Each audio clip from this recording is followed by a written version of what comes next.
አንቺን ነው እንደ የፍቅር ተስፋኛ? አዎ ሰላም ብያለሁ። እንዴት ናችሁ? እንዴት ነሽ? ሁሉ ሰላም ነው? እግዚአብሔር ይመስገን። ከእስልምና ነው የመጣሽው? ሰዋራህ ነው ግን። አዎ ኦኬ። ከእስልምና የመጣሽ ነሽ? አዎ ያው ማለት እኔ ማመስገን አልችልም። በጣም ነው የማመሰግነው ከጨለማ ስለወጣኝ። ወይኔ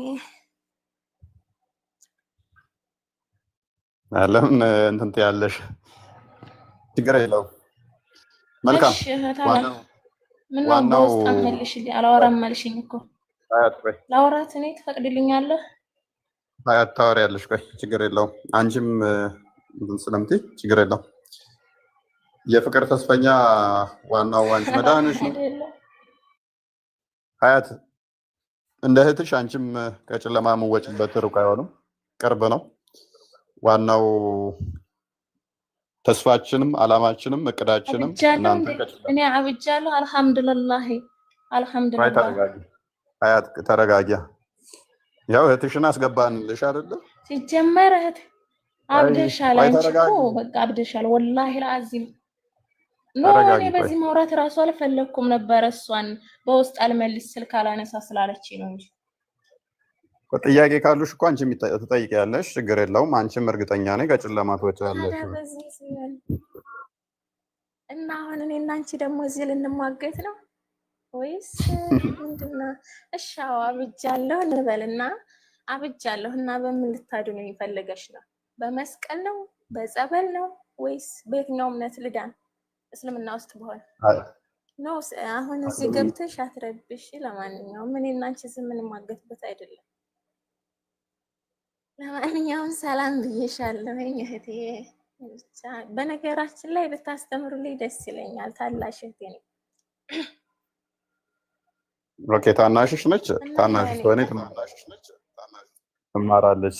ታናሽ እኔ መልካም የታንሽ እናውሪኝ እስኪ ምንድነው?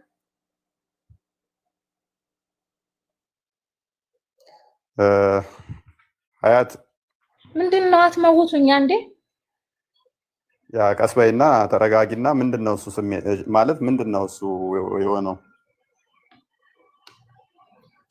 ምንድነው የሆነው? እናንተ ልጠይቃችሁ ምን አድርጋችኋት ነው እንጂ አንቺ ደግሞ ማለት ነው ለፎሎ ብለሽ ወላሂ ለአዚም በጣም ታሳዝኛለሽ።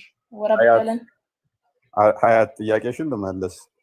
ምን አድርጋችኋት ነው? ክርስቶስን ቀመሰች፣ የክርስቶስን አስተምሮ አየች፣ ክርስቶስን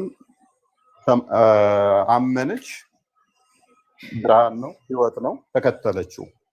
የመሐመድን አስተምሮ ያሳለፈችበትን ዘመን አሰበች፣ ጨለማ ነው፣ ሴጣናዊ ነው፣ ጥላ ወጣች። ስለዚህ ምንድን ያቀመሰባት ክርስቶስን ነው። ሲጀመር ወላሂ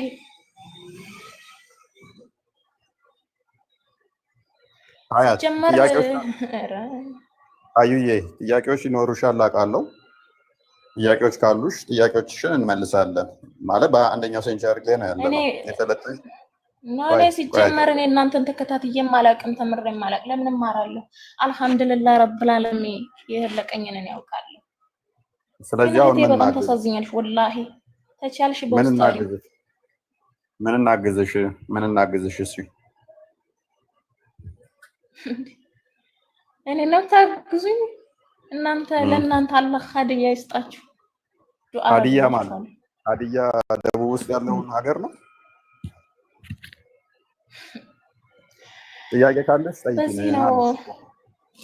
ካለሽ ጠይቂን፣ አሊያም እንጠይቅሽ። እሺ እንድንድን እሺ ጥያቄ እንጠይቅሽና መልሽልን። እሺ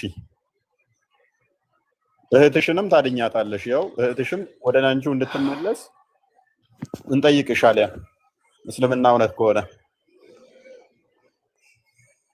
እውነት ነው። አልሐምዱሊላህ እናንተ በምትሉት ወንድ ልጅ አናመልክም። እናውቃለን። አላህ እንዳገረድ ነው ማለት ነው። ምክንያቱም ፂም አልባ ሆኖ ለሙሐመድ ተገልጦለታል። ጥያቄያችን እሱ ስላልሆነ ተረጋጊና እህታችን ተረጋግተሽ ጥያቄ ካለሽ ጠይቂን፣ አሊያም እንጠይቅሽ፣ አሊያም በክብሩ ረጂ ይፈሻል። አረኔ ወርዳለሁ ማለት ጥያቄ የሚያውቁትን አትጠይቅም እና እሱ ጋር ገባም እንደ እንትን ካለ እውቀቱ ካለ ነው እዚህ ጋር የማያውቁ ልጆች በውሸት እንትን እያልኩ እያከፈርክ አንቺ ደግሞ በውስጥ አውሪኝ። መልካም ታወራሻለህ። በቃ እኔ ተባበርሻለሁ። በውስጥ ስለ ክርስቶስ ጌትነት አምላክነት ትሰብክሻለሽ። እንደዛ አይደለም። ከቻልሽ ማለት ብትማሪ ደስ ይለኛል። ባታወርዷት እኔ ወርዳለሁ፣ እሷም ባታወርዷት እራሳት አልወረደች ባታወርዷት ደስ ይለኛል። እና ደግሞ እኔ ማለት መናገር አልችልም። በጣም ነው የማመሰግነው። እፎይ ከታችም ሁኔ ቢሆን ተረድቼ ወደ ብርሃኑ መጥቻለሁኝ። ስታስተምር ምናምን እንደዚህ ስታስተምር ከታች እየሆንኩ እያዳምጣለሁ። እኔ ጥያቄ እንኳን ጠይቄ አላውቅም። በራሴ ተረድቼ እግዚአብሔር ይመስገን ወደ ቤቱ ስለመጣሁ እና እህቴን ደግሞ በእግዚአብሔር ስም ማለት በጸሎት አስቡልኝ። ብታስተምሯት ደስ ይለኛል። ማርያም እናስተምርልሻለን፣ ትማራለች። ክርስቶስ ስነስርዓት ይኖርሽን። አልሐምዱሊላህ ወላሂ ትድናለች፣ እርግጠኛ ነኝ ትማራለች። አሁን እልህ ይዟል ነው አያት እልህ ይዟል ነው አሁን የምንልህ ነው። ትማራለች። አሁን በኋላ ሁሉም ሲጀምሩ እንደዚህ ነው። መጀመሪያ ጊዜ ላይ ያላግጣሉ፣ ያሾፋሉ ምናምን ነገር ከጊዜ በኋላ ነው ሲጀመር። እና አንቺ ደግሞ ማለት ነው ወላሂ ለፎሎ ብለሽ ከሆነ ታሳዝኛለሽ። ወረበል ተባን አስተግፍሩላህ። እሺ ለማንኛውም ሰላም ዋላችሁ። ለማንኛውም ሜቢ በቃ ማለት ለፎሎ ምናምን ነው። እሱ ሲገባሽ ትመጫለሽ አልኩሽ እኮ። ስለ እስልምናሽ የሚያስተምራሉ፣ ስለ ክርስትና ሚዩት አድርጋችኋት ከሆነ ነው ሚዩት ያደረጋችኋት። ማን ሚዩት አድርጓት ነው እንዴ? ናኑ ሞዴሬተር ያለው ማን ነው ይላል። አይ ሚዩት ማንም አላደረጋትም፣ ራሷ ነች። ስራ ላይ ነች መሰለኝ። ግን ቦስዬ አንድ ሀሳብ ልስጥ። ይቅርታ ምንድነው? አይ ምናልባት ልጅቷ እግዚአብሔር ይመስገን ወደዚህ መምጣቷ መልካም ነው ከልቧ ከሆነ። ያልተማርሽው ነገር ካለ ደግሞ ፎሎ አድርጊ፣ በውስጥ ትማሪያለሽ። ማንም ሰው ከተማረና ከተረዳ ክርስቲያን እንደሚሆን የታወቀ ነው። ስለዚህ ቦስዬ ሀያትም የምጠይቀው ነገር ካለ በውስጥ እንድጠይቅ፣ ልጅቷም ተመሳሳይ እንደዛ ቢሆን አሪፍ ነው። ቀጥሉ። በውስጥ የጻፍኩልን ያው ቦስ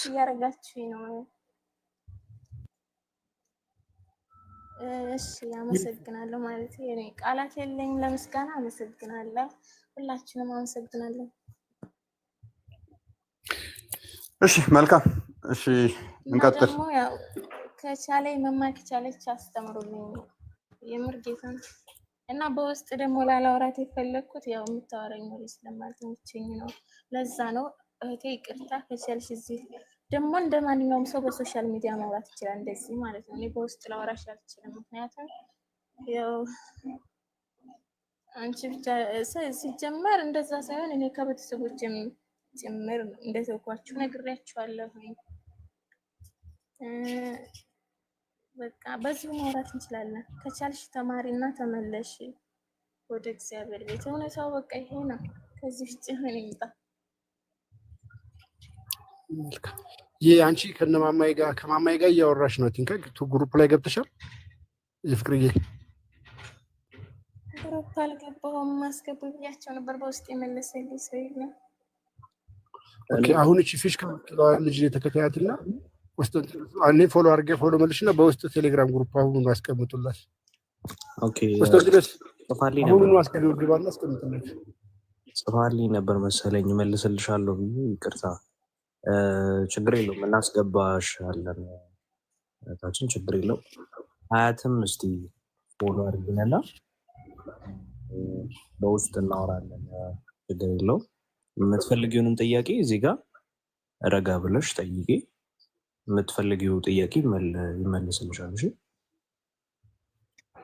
ውስጥ እንዳትረሳ። አሁን መጠየቅ ሳይሆን ሲጀመር እሷ ምን ተረድታ ምን አግኝታ ሄደች በሚለው ነው እንጂ ልጠይቃት የቻልኩት። በውስጥ ብዙ አውርቻታለሁ፣ አልመለሰችልኝም። አይታዝ መስላለች እኮ እሱን እንዲታረጋለች መሰለሽ። የተረዳችውን እውነት የቀመሰችውን እውነት ማወቅ ከፈለግሽ ከእውነት ሳይሆን መሸሽ ያለብሽ ስለምን ማወቅ እፈልጋለሁ? ከአላህ ውጭ አምላክ የለም። ስለዚህ አልፈልግም ምን ማወቅ። ቶፒኩ ተመለሱና ወደ ቶፒኩ ተመለሱ። ማሚና እንኳን ደህና መጣሽ። ኮስቴ ግን አሁን ነው ማሚና አለሽ? አሎ ሰላም ነው? ማሚና ሰላም ነው? እንዴት ነሽ? ሰላም ነኝ። ደህና ነን። ሰላም ነው አይደል? አይ እኔ ሰላም እንዴት ነሽ? ሙስሊም ወንክ ክርስቲያን ጀግና ሰው ደስ ይለኛል። ጀግና ነህ። የሆነ ቪዲዮዎችንም አይቻለሁ። እኔ ሙስሊም ነኝ አልሐምዱሊላህ። እና እንደዚህ አይነት ሰው በአለም ላይ ይኑር። እስላም ላይም ሆነ ክርስቲያን ላይ ፈሪ መሆን ዝም ብሎ እዛ ትንሽ የግሩፕ ከፍቶ ሰው የሚሞልጭ ሰው እንደዚህ ግልጽ ነፍስን ሰጥተህ ስለምትከራከር በጣም ደስ ትላለህ። እንደዚህ ቀጥል። እንዳንተ አይነት ጀግና ሰው ካለ ክርስቲያንም ሙስሊምም ተከባብሮ መኖር ይችላል።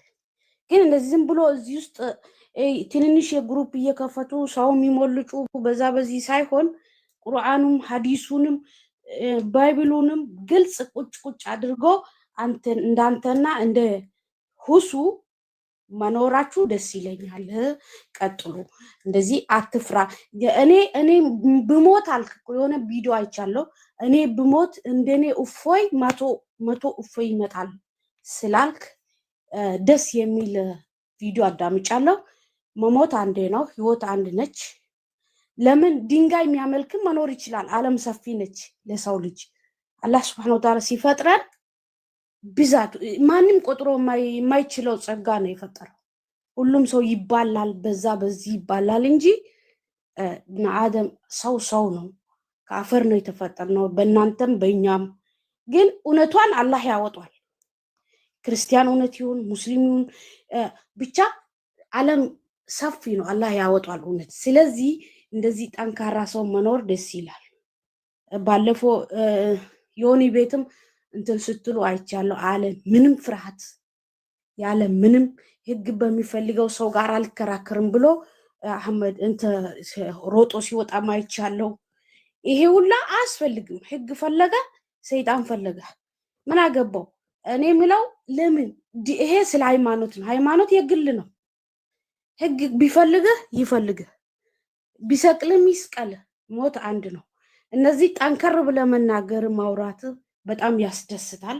እኔ ቤተሰቦቼ ክርስቲያን ናቸው። እኔ ከሰለምኩ ቆይቻለሁ፣ ውሸት አይደለም ወላሂ። እና ክርስቲያንም ይኑር ጦንቃይ ይኖራል እንዴ? እንደዛ ፈራለሁ። ብቻ ይሄ ሁሉ ሰው ላይ መናገሬ በጣም ያሳዝናል። እና አላህ ካንተ ጋር ይሁን፣ እግዚአብሔር ካንተ ጋር ይሁን። ጠንከር በል፣ ሞት አንድ ነው። ደስ ይላል። እንደዚህ በአለም ላይ ሲኖር እውነቱ ይወጣል ብዬ አስባለሁ። እና ሜቢ ወደ እስልምና ሄደሽ ከሆነ ክርስትና ላይ ጥያቄ የሆኑብሽ ነገሮች አሉ? አይ እኔ በልጅነቴ ነበር እስልምና የተቀበልኩት። በልጅነቴ በ8-9 ዓመት ይሆናል። ከእስላሞች ጋር ነበረ በስልምና ያደግኩት እና አልሐምዱሊላህ ስለ ክርስትና አልዋሽም፣ አውቀው ነገር የለም። ልጅ ሆኜ አስታውሳለሁ ቁርባን ምናምን ሲባል ትንሽ ነገር መቅመሳችን ያችን ምናምን ነው ማስታውሰው። ቤተሰቦቼ ክርስቲያን ናቸው፣ እስላም ነኝ። ቤተሰቦቼ ጋር ሲሄድ ምንም ጥላቻ የለም፣ ፍቅር ነው እና ይሄ ደስ ይላል ነው ምለው። ለምን ማንም ማፈር የለበትም፣ ሁሉ እኩል መኖር አለበት። ግን ትንሽ በቃ ሁለታችሁን ብትከባበሩ ለህዝቡ ስትሉ ለፈጣሪ ስትሉ እና የሚያሳፍር ነገር ስታነቡ አለ አይደለ ሰሂህ ነው ወይ ባጥል ውሸት ነው ወይ የሚለው በግልጽ ከኡስታዞች ጋር የሆናችሁ ብሎክ ሳትደራረጉ ብታስተምሩን ደስ ይለናል። እና አንተም ጠንካራ ነህ፣ እንደ ሁሱ አይነትም ጠንካራዎች አቡ ዛኪር ነው፣ እሱም በጣም ጠንካራ ሰው ነበር። ያው አሁን ቀነስ እያለ ነው። በርቱ ነው የምለው። እስልምና ክርስትና ላይ ያልከኝ ምንም ጥያቄ አልነበረኝም።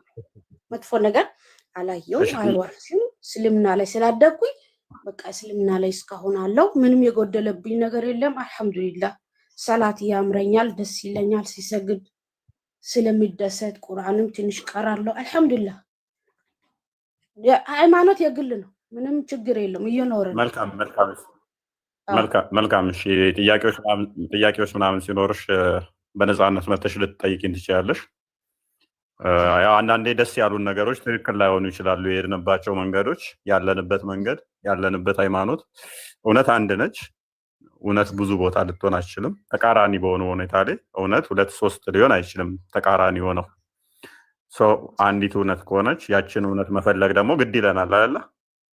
ናም صح እውነት ነው። ያ ስለዚህ ተከታታይ ጥያቄዎች ሲኖርሽ በቀበል ስናወጣ ከእግዚአብሔር የሚያጎላው ነገር የለም፣ የሚጨምርም የሚቀንስበት ነገር የለም። አንድ ሰው ከእስልምና ወጣ የሚጨምርበት የሚቀንስበት ነገር የለም። ግን አንዳንቴና እንደውሱ ጠንካራ ሰው መኖር ለማንኛውም ይጠቅማል ማለት ነው። የወጡም ወጡ፣ የገቡ ገቡ። እናንተ ብቻ ጠንከር ብላችሁ አስተምሩ። ለአላህ ስትሉ፣ ለፈጣሪያችሁ ስትሉ፣ ለህዝብ ስትሉ በኋላ ሰላም መንገድ ተመካከር፣ ተወያዩ፣ እኛን አስተምሩን። እንደዛ ነው የሚለው ያለው ብራን ባለበት ቢጸና መራሱ ትምህርት ጥሩ ነው።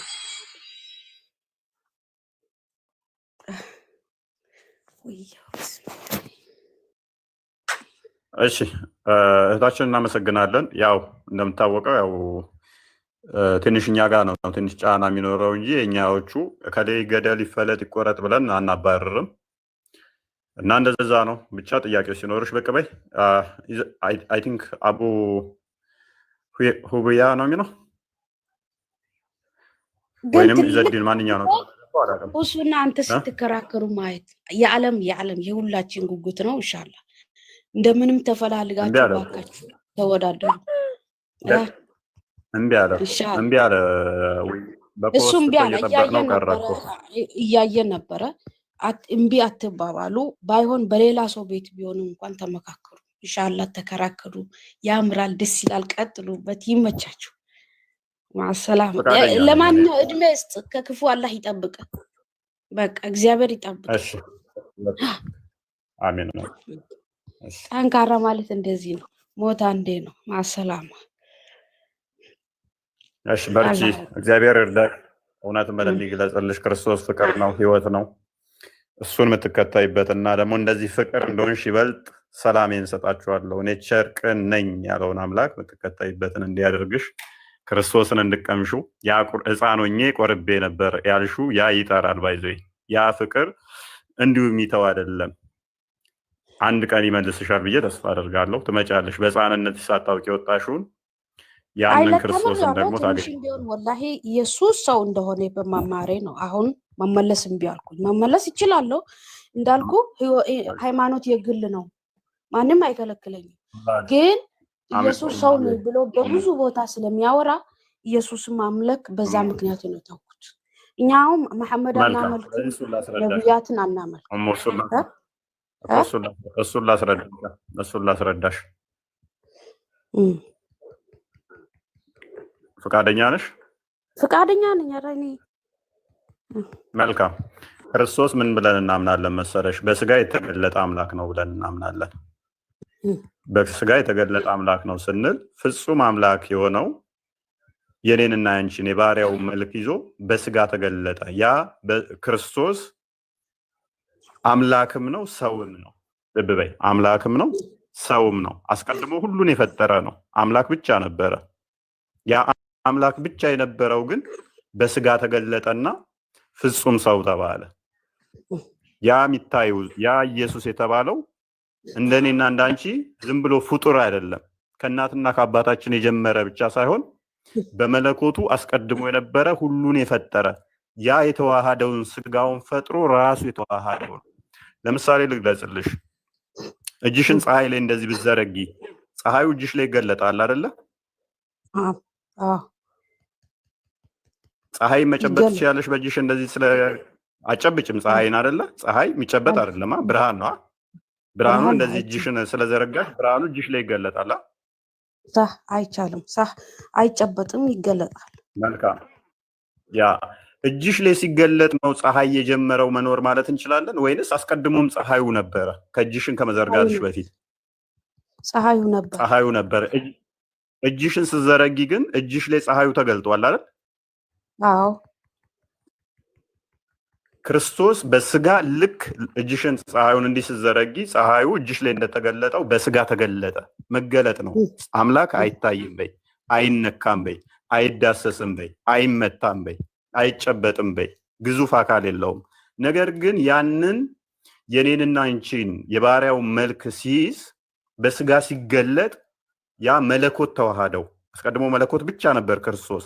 በመለኮት ብቻ የነበረው ግን ስግው ቃል በስጋ ሲገለጥ መለኮት ስጋ ውስጥ ተዋህዶ ተገለጠ ማለት ነው።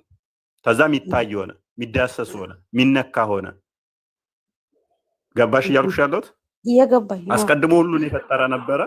አንዴ ክፈትልን መጽሐፍ ቅዱስ መክፈት ትችላለህ? ዮሐንስ ወንጌል ምዕራፍ 1 ላይ እሱ ላይ ግን ኢየሱስ የሚል የለም እግዚአብሔር እንጂ። መልካም ኦኬ፣ እናየዋለን። እሺ በመጀመሪያ ቃል ነበር ይላል አይደለ? ቃል ነበር። ቃልም በእግዚአብሔር ዘንድ ነበር ይላል አይደል? ናም ቃልም እግዚአብሔር ነበር ይላል ነበር።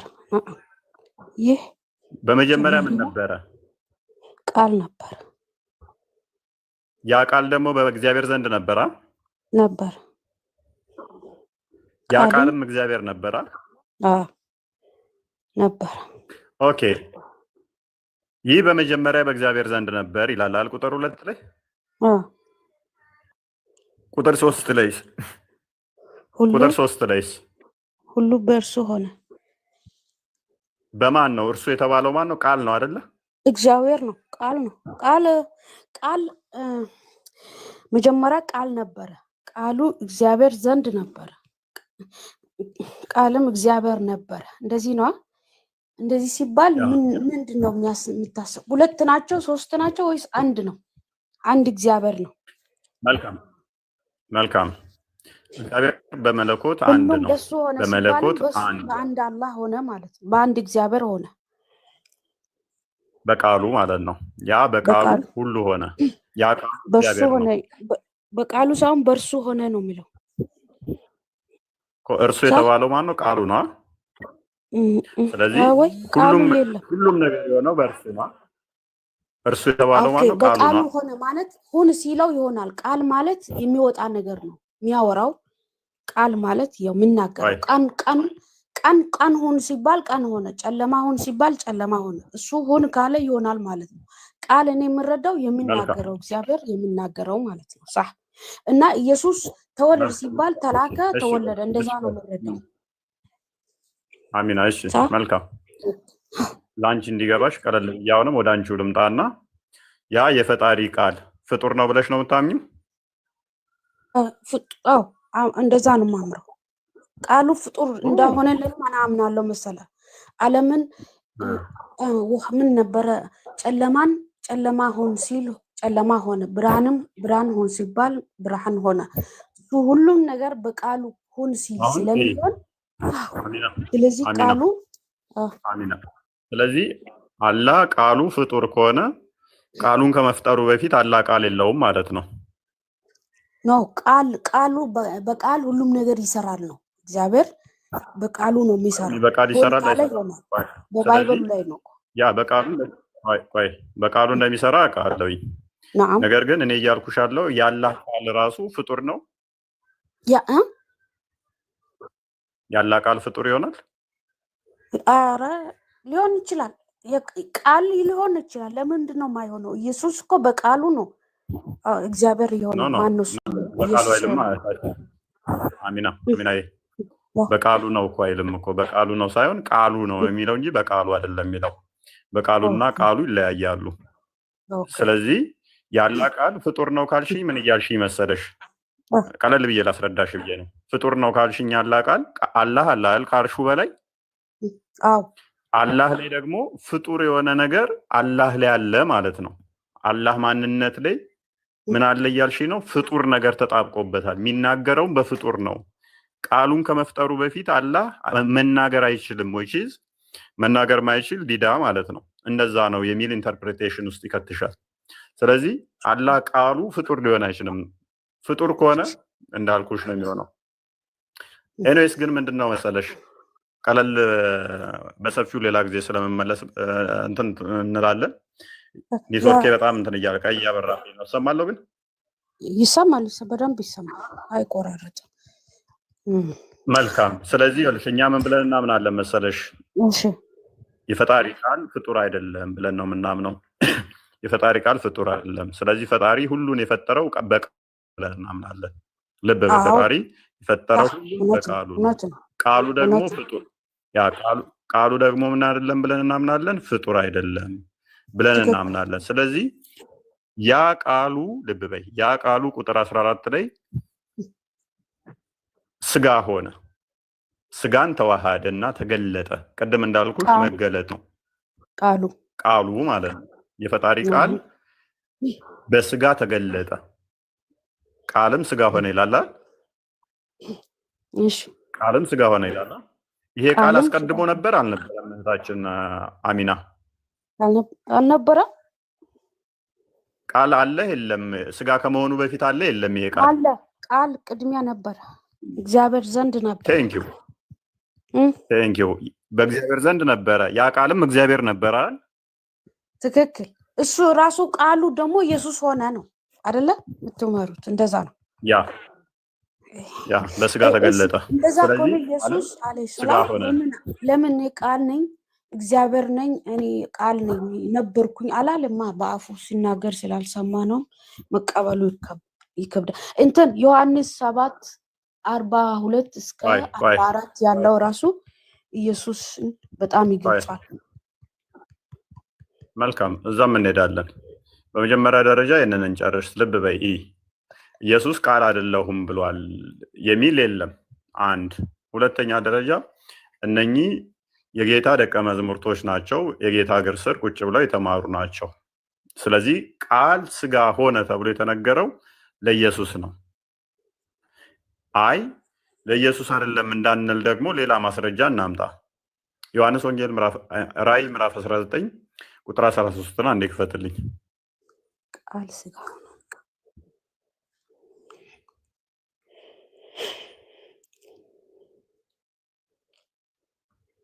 ቁጥር 13 ላይ እሺ፣ ቁጥር 12 ምን ይላል? 13ቱ ነው የሚታየኝ። እሺ፣ አይኖቹ እንደ እሳት ነበልባል ናቸው፣ በራሱ ላይም ብዙ ዘውዶች አሉ። ከራሱም በቀር አንድ ስንኳ የማያውቀው የተጻፈ ስም አለው። በደም የተረጨ ክርስቶስ ለኛ እንደተሰቀለ እንደሞተ እናምናለን። እኛ በደም ቤዛ እንደሆነን እናምናለን። የተቀረጸ በደም የተረጨ ልብስ ተጎናጽፏል፣ ስሙም የእግዚአብሔር ቃል ተብሎ ተጽፏል ብሎ ምስክር ይሰጠናል። በደም የተረጨ ልብስ የተጎናጸፈው ማን ነው? ክርስቶስ ነው። ኢየሱስ ነው። ይሄ ስለሱ አይደለም። ቃል ኢየሱስ አይባልም፣ የእግዚአብሔር ቃል አይባልም ካልሽን ቃል ከዚህ በላይ መረጃ ልናመጣልሽ አንችልም። ራዕይ ዮሐንስ ይሄ ራዕይ ነው የምትይን፣ ለምሳሌ ሱራ 37 ቁጥር 105 ላይ ራይትን እናንተ እንደምን ትቀበሉታላችሁ? ትክክል መገለጥ ነው ብላችሁ ትቀበሉታላችሁ። ይህንኛው ደግሞ ወንጌል ነው። ወንጌሉን ደግሞ የተማረው ከክርስቶስ እግር ስር ቁጭ ብሎ የተማረው ደቀ መዝሙር ነው የጻፈልን። ልብ በይ፣ የነገረውን ነው የጻፈልን፣ ያስተማረውን ነው የጻፈልን። በተመሳሳይ ግን ሱራ 4 171 ላይ ኢሳ ያላ ቃልና መንፈስ እንደሆነ ደግሞ ቁርአኑም ያስቀምጠዋል። ኢሳ ምንድነው? ያላ ቃሉና መንፈሱ ነው ይላል። እኔ ደግሞ ይህንን ጥያቄ እናንተ ላይ ዘወርስ አድርጌ ልጠይቀው እችላለሁ። ምን ብዬ? አንቺ የጠየቅሽኝን ኢሳ የት ቦታ ነው እኔ ቃሉና መንፈሱ ነኝ ብሎ የተናገረው ብዬ ጠይቅሻለሁ። እኔ የት ቦታ ነኝ? እኔ ያላ ቃልና መንፈስ ነኝ ያለው ብዬ ስጠይቅሽ መረጃ ልታመቻችም ማለት ነው። እኔ ግን በተሻለ ሁኔታ ምን አመጣልሻለሁ? አባቴ ብሎ ነው ሁሉ ጊዜ የሚያወራው። ለዛ እኮ እሱ ሌላ ጥያቄ ነው። ሌላ ጥያቄ ነው። እሱንም መልስልሻለሁ። ይኸውልሽ ቃሉም ከእርሱ የሆነ መንፈስ ብቻ ነው ይላል። ይህንን የነገረን ሌላ አካል እንጂ ኢሳ አይደለምና ኢሳ የት ቦታ ነው እኔ ቃሉ ነኝ መንፈሱ ነኝ ያለው ብዬ ብልሽ አታመጭም ከቁርአንሽ ላይ። እኔ ግን ምን ሰጠውሽ? ራሱ ደቀ መዝሙርቱን ያስተማረውን ኢየሱስ ምን እንደሆነ ነገረን ማለት ነው። ወደ አባቴ ብሏል። ምንድን ነው ወደ አባቴ? ጥያቄሽ እዛ ላይ ምንድን ነው? ሜቢ የእኛው ላይ እያልኩሽ ያለሁት ሜቢ ግልጽ ነው እዚህ ጋር ግን? አዎ ግልጽ ነው። ቃል ያው ቃል ኢየሱስ ሆነ ነው። በቃ ቃል ስጋ ሆኖ ተገለጠ ብላችሁ እንደምታምኑ አስረዳኸኝ፣ ተረዳሁት። ያ ማለት ምን ማለት ነው? ያ ኢየሱስ አስቀድሞ ስጋ እኔ እንደተረዳው ቃል ስጋ ሆነ ሲባል ቃሉ ሁን ስላለ ሆነ እንጂ ኢየሱስ ማን ነው? እግዚአብሔር ቃል ሆነ፣ ቃሉ ደግሞ ኢየሱስ ሆነ ነው። ኢየሱስ ሚል እዚህ ላይ አልነበረም። ስለዚህ የምረዳው እኔ ኢየሱስ ሌላ ነው፣ ይሄ እግዚአብሔርም ሌላ ነው። እግዚአብሔር የነበረ ነው፣ ኢየሱስ ግን የተላከ ቃል ነው ብዬ ነው። አሚና ቃልም ስጋ ሆነ ሲል ቃል ወደ ስጋነት ተለወጠ ማለት አይደለም። ልብ በይ፣ መለወጥ ሳይሆን ወይንም ደግሞ የሆነ ስጋ ብቻ ሆነ ቃል የለውም ማለት አይደለም። ያ ቃሉ ምን ሆነ መሰለሽ? በስጋ የተገለጠ አምላክ ሆነ ማለት ነው።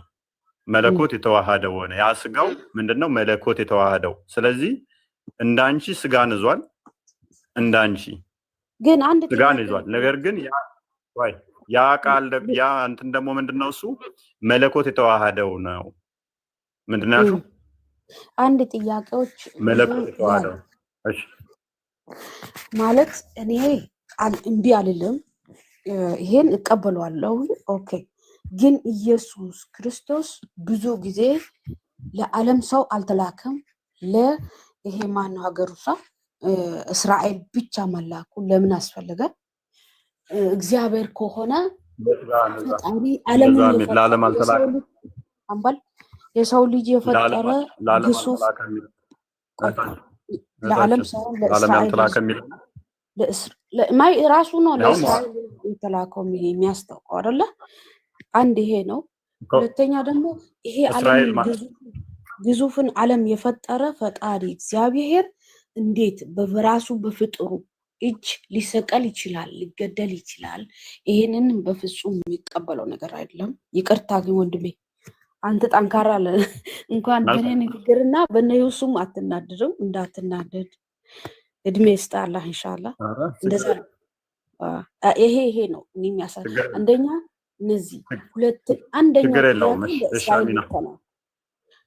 ሁለተኛው ደግሞ ይሄ ሁላ ግዙፍ ዓለምን ሁን በማለት የሰራው ፈጣሪ እንዴት በሰው በእኛ በሽንታን በቅዛናም ሰዎች ላይ በእጃችን ይገደላል? ይሄን በፍጹም እድሜ ልኬ መቀበል ማልችለው ነው። ሁለተኛ ደግሞ እሱ ምን ጊዜም ሲያወራ እኔ ከራሴ ምንም አንዳች ነገር ማድረግ አልችልም የሚለው ያሳስባል። ሁለተኛ መጨረሻ ላይ ይሄንን የተሰጠው ምን ነበር የተሰጠው? ለሱ ተሰጠኝ ይላል። ምን ጊዜም ይሄ ተሰጠኝ ይላል። የተሰጠውን ደግሞ ለእግዚአብሔር አሳልፎ እንደሚሰጥ ምን ነበር የሚባለው? ፍርድ እንዲፈርድ በሰው ላይ እንዲፈርድ ተሰጥቶታል። እነዚያ ገባ አይደለ? ይገቡኛል። በቃ ይገቡኛል። ተደርቤ ስላወራሁ ችግር የለውም። በእኛ በቅዘናሞች እንዴት ነው እሱ ፈጣሪ የሚመታው? እንዴት ነው የሚሰደበው ነው ያልሽው? አዎ በጣም ነው የሚያስደነግጠው። አንተ አስብ፣ እኛን የሚያክል ትልቅ ብርቱ ሰው የፈጠረ ራሱ ፈጥሮ በራሱ እጅ ፈጥሮ መልሶ ደግሞ በእኛ እጅ የሚሰቀል ፈጽሞ አይመስለኝም። ይሄ ነው የሚያሳስብ። በጣም ይገርማል። በጣም አይሆንም ብዬ ይሄንን ሳስብ ነው አሚናዬ እኔ አሁን ዶክተር አብይን ማለት ነው ጠቅላይ ሚኒስተሩን በጥፊ ብለው ይገርማል አይደለ? ያስደነግጣልማ። ሰው ነው አንዳንተ አይገርመኝ ምንም በምንም ካንተ የሚበልጥ ቆይ የትኛው ነው የሚደንቀው ግን? እሱ በጥፊ ነው የሚለኝ ነው እኔ እሱም በጥፊ ብለው ነው? እኔ ሁለታችሁ በጥፊ የምትመታቱ አይገርመኝ። ፈጣሪ ግን በጣም ይደንቃል። ወላሂ አንተም ሰው የተወለድከን እሱም ሰው ነው። በምን በዚች በኩርሲ እንደ ሰውኛ አሁን ባሰብሽው አንቺ ባሰብሽው እኮ ያ ልክ ነሽ። በሰውኛ ክብር ግን አትሊስት እኔ ዶክተር አብይ አህመድን በጥፊ ስመታው ቢታይ በጣም መነጋገሪያ ነው የሚሆነው አይደለ? ይደነቃል እንጂ መነጋገር ጀግና ትባላለህ እንጂ የሚደነቀው ደግሞ እኔ ጀግና የሚደነቀውና ጀግንነቱ እንትን የሚባለው ግን ዶክተር አብይ በሚሰጠኝ ምላሽ ነው። እኔ በጥፊ መትቼው እሱ እኔን እቅፍ አድርጎ ምን አስቀይሜህ ነው ብሎ ሳም ቢያደርገኝ እሱ ነው የሚመሰገነው ይበልጥ እኔ ነኝ። በዚህ አታመሳሰል። ፈጣሪ ድንቅ ነው። በዚህ ማመሳሰል አንችልም። ለምን እናንተ ሁለታችሁ ሰው ናቸው። ስለዚህ ማመሳሰል አልችልም። የዋ ሰው ነው እንጂ የሚለው እዛ ሳም አድርጎ አቅፎ ቢስም የዋ ሰው ነው እላለሁ እንጂ ፍጽሞ ካንተ አብልጬ አላየም። ይሄ እግዚአብሔርና ሰው እናንተ ሁለታችሁ ሰው ናችሁ። እግዚአብሔርና ሰው ማገናኘታችሁ ትክክል ነሽ። እኔም እያልኩሽ ያለሁት ሞር ለአይምሮ ስለ ትትና ነው የሚያወራሁት ያለሁት። የትኛው ነው ትትና ሞር የሚገዛው? ምክንያቱም ዶክተር አብይ እኔ የሚመታኝ ምንም የሚደንቅ ነገር አይደለም ካለው ፖዚሽን አንጻር ማለት ነው። ይስማሽ ሰው ላይገረም ይችላል። እሱ መጥቶኝ እኔ ይቅርታ እሱ የሆነ ነገር ብሎኝ እኔ ይቅርታ ችግር የለውም ብለው ሰው ብዙም ላይነጋገርበት ይችላል። እኔ ግን እሱን የሆነ ነገር አድርጌው እሱ ይቅርታ ቢለኝ ራሴው እንትን ብዬው እሱ ደግሞ ይቅርታ ቢለኝ ለሰዎች ይገርማል። ክርስቶስ ምን መሰለሽ ፍጹም አምላክ እንደመሆኑ ፍጹም ሰው ነው። ቤዛ ሊሆነን ነው የመጣው ቤዛ ሊሆነን ነው አንድ የመጣው። ሁለተኛ ደግሞ ለምን መሰለሽ ሊያስተምረን ነው የመጣው።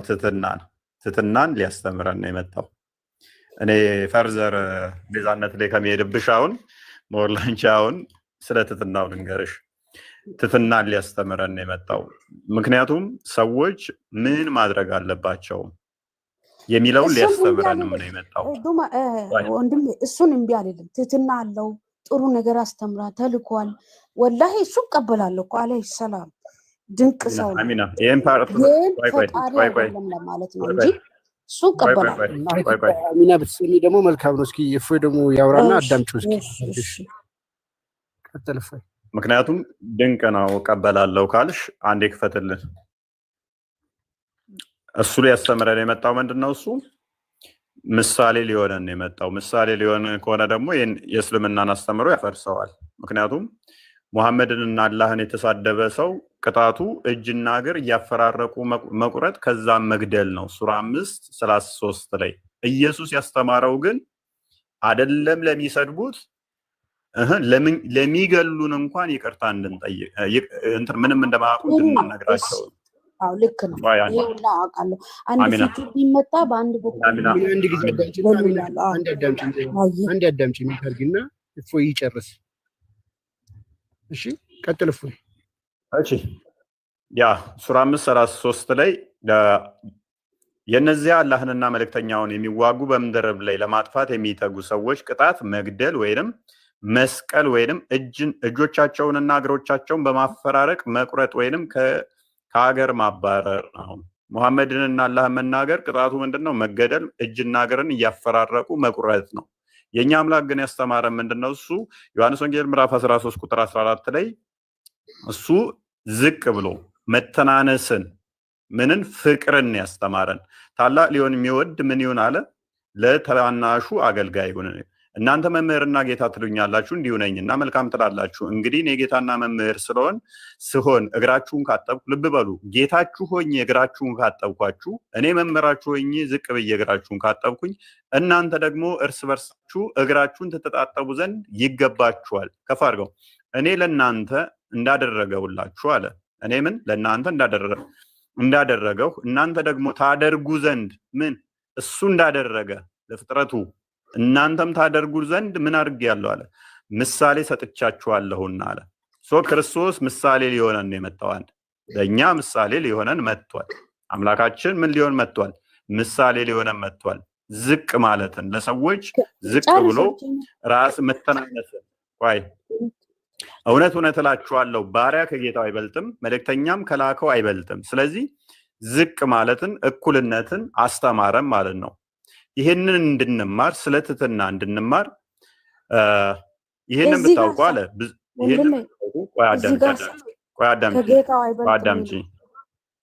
እኮ አይበልጥም ማለት እኩልነት ነው። በማንነት ይለያያሉ ማለት በእንትን በኢሴንሳቸው ይበላለጣሉ ማለት አይደለም።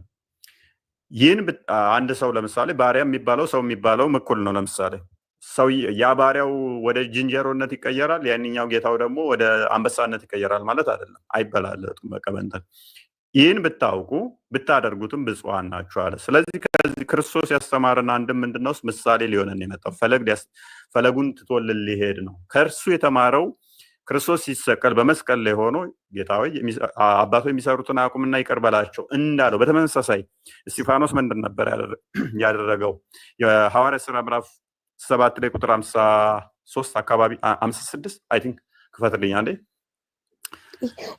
ከክርስቶስ የተማረው ምንድነው? ያሁኑ ምን ቆይ አስመለስበታለሁ። አንዴ ልጨርስና ሁሉም ተመሳሳይ ስለሆነ እንትን ልበል ከሰዓት አንጻር ግን ያሁኑ ወንድሜ ያሁኑ ራሱ ምን አለ? እውነት እውነት እላችኋለሁ የሚለው ጋር ምንድን ነው ያለው? 7:5 እውነት እውነት እላችኋለሁ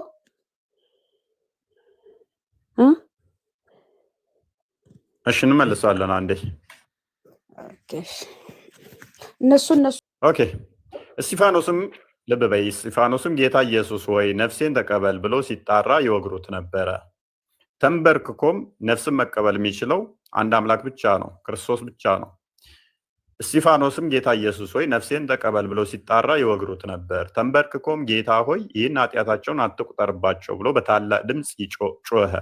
ይህንንም ብሎ አንቀላፋ። ሳኦልም ምንድነው ኦቨርኦል እስጢፋኖስ ታሪክ የሚነግረን? አስቀድሞ ኢየሱስ ምን አለ? እናንተ ጌታና መምህር ትሉኛላችሁ፣ እንደዚሁ አድርጉ ብሎ ፍቅርን፣ ትሕትናን ምሳሌ ሊተውላቸው እንደመጣ ነገረን። እስጢፋኖስ ይህንኑ ጌታ ሆይ ብሎ ልብ በሉ፣ እናንተ ጌታ ትሉኛላችሁ፣ መምህር ትሉኛላችሁ፣ እንዲሁ አድርጉ ግን ብሎ ነበረ። ክርስቶስ በመስቀል ላይ እንዳደረገው እስጢፋኖስ ደግሞ ለሚወግሩት ምን አይነት ፍቅርን ነው የሰበከው? ተንበርክኮ ለሚወግሩት እንኳን ኃጢአታቸውን አትቁጠርባቸው ይቅር በላቸው እያለ ለወጋሪዎቹ ጸሎት ያደርግ ነበረ፣ ምህረትን ይለምን ነበረ። ስለዚህ ክርስቶስ ያስተማረን በተግባርም ነው።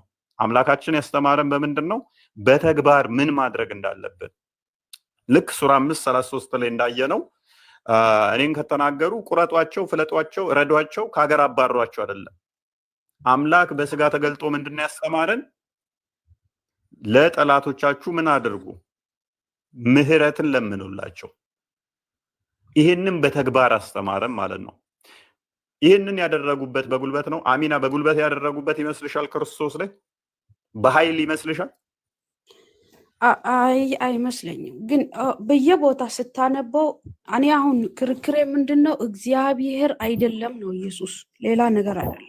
እቀበላለሁ የእሱን ትህትና፣ መልካምነት፣ ኢየሱስ መልካም ነገር ማስተምሩን አልተው እረዳለሁ። ቆይ ሌላው አትግቢ። ቆይ አታስቢ ከማስፋትሽ በፊት ያነሳሽው አሁን ያነበብከው ላይ ራሱ የሆነ ነገር ተረድቻለሁ። እሱ እግዚአብሔር እንዳልሆነ ማለት ነው። መልስላት። እሺ ነብይነቱን ነው እንጂ እኔ እኮ አሁን የእሱ ትህትና የለውም እያልኩ አይደለም። የትኛው ነብይ ማለት ምን ማለት ነው?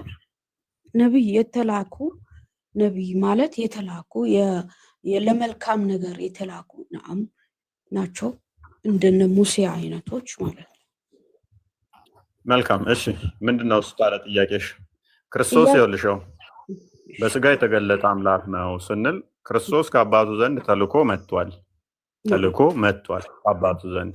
አዎ ያ መልካም ከአባቱ ተልኮ መጥቷል ማለት ግን ልክ እንደነ ሙሴ እንደነ አብርሃም ማለት አይደለም። እኔ እንደዛ አንቺ ማነሽ?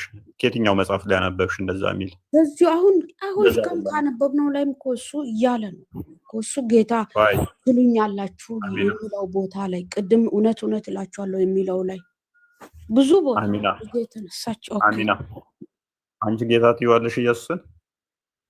ጌታ እለዋለሁ፣ ጌታ ይባላሉ። ሙሴም ጌታ ተብሏል።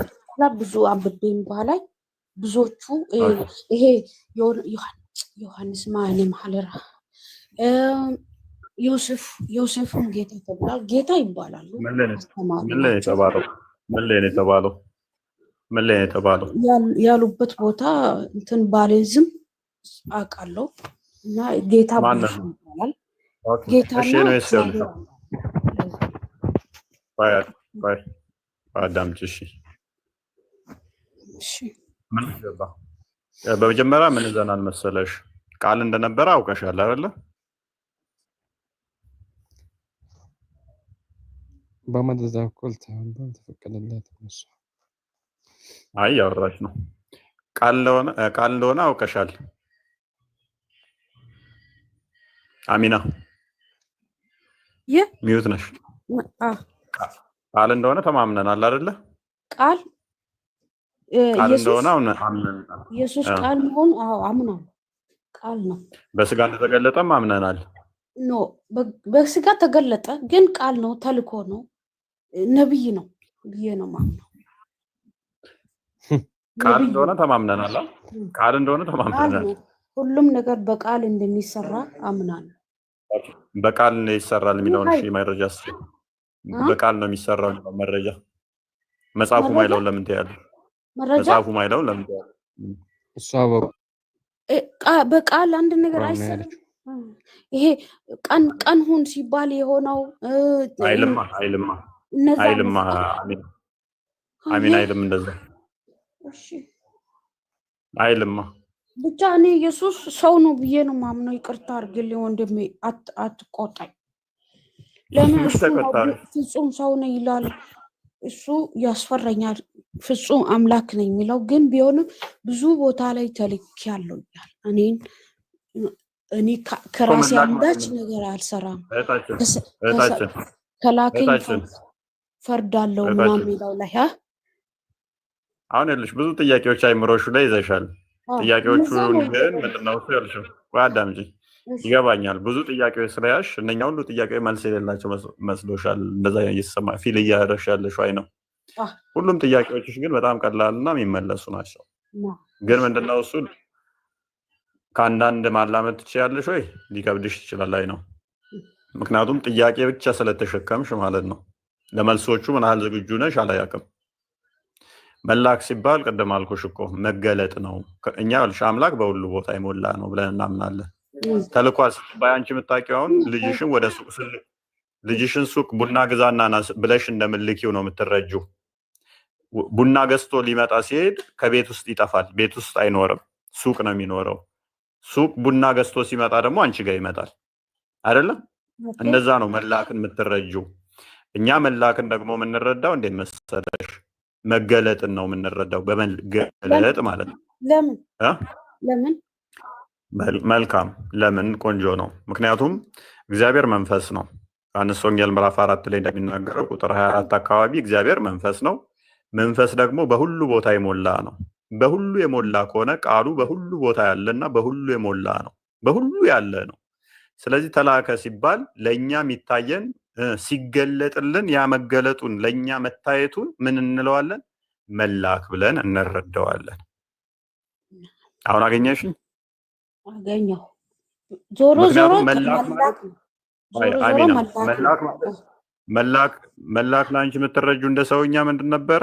ከአንዱ ቦታ ሲሄድ ወደ አንዱ ቦታ ላይ መጉደል ነው አይደለ? ከአንዱ ቦታ ይጎላል አይደለ? እግዚአብሔር ግን የሚጎልበት የለም። በሁሉ የሞላ ስለሆነ በሁሉ ያለ ስለሆነ ቃል ደግሞ በሁሉ ያለ ነው። ምክንያቱም ቃል እግዚአብሔር ነው ብለን ተማምነናል። ቃል በመጀመሪያ በእግዚአብሔር ዘንድ ነበር፣ ቃልም እግዚአብሔር ነው ብለን ተማምነናል።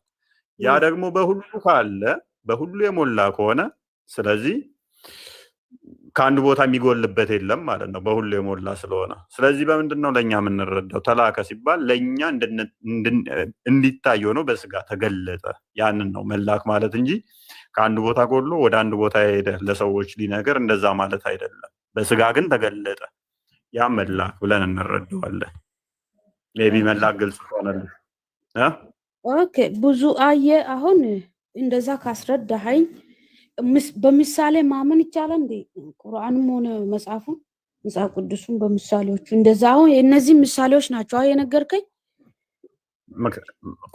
ቁርአን በምሳሌ ላይሆን ይችላል። መጽሐፍ ቅዱስ ግን እጅግ በምሳሌ ነው የምንረዳው። ምክንያቱም ክርስቶስም በምሳሌ ነበር ሲያስተምር የነበረው። እያስመሰለ ማለት ብዙ ቦታ ግን እኔ እግዚአብሔር ነኝ አላለም እኮ ማይ እኔ እግዚአብሔር ነኝ አላለም ብዙ ቦታ አሚና እኔ እግዚአብሔር ነኝ አልኩሽ ታመልኪኛለሽ አላመልክም ለምን አታመልኪኝም አልኩኝ ይሄው ለምንድነው ማላመልከው መጽሐፍ ቅዱስ ላይ ቁርአን ላይ ያንተ ስም ከሌለ እንዴት አመልካለሁ መጽሐፍ ጽፋለሁ በቃ ቀላል ነው ሌላ አዲስ መጽሐፍ ጽፋለሁ ለምን ትስቂያለሽ ደምሳሽ ደምሳሽ ለምሳሌ እነ ሙሴ እነ ሃሩን እነ አብርሃም እንደ ይስሐቅ ባመኑበት ማመን ነው በእነሱ ቴንክ ዩ ስለዚህ አብርሃም ለምሳሌ በአላህ አላመነም ለምን ታመልካለሽ እግዚአብሔር ያምናል በአንድ አላህ በአንድ እግዚአብሔር በአንድ ያምናል በኢየሱስ ግን አላመነም ስህተት ዘፍጥረት ምዕራፍ 18ን ክፈትላት ኦኬ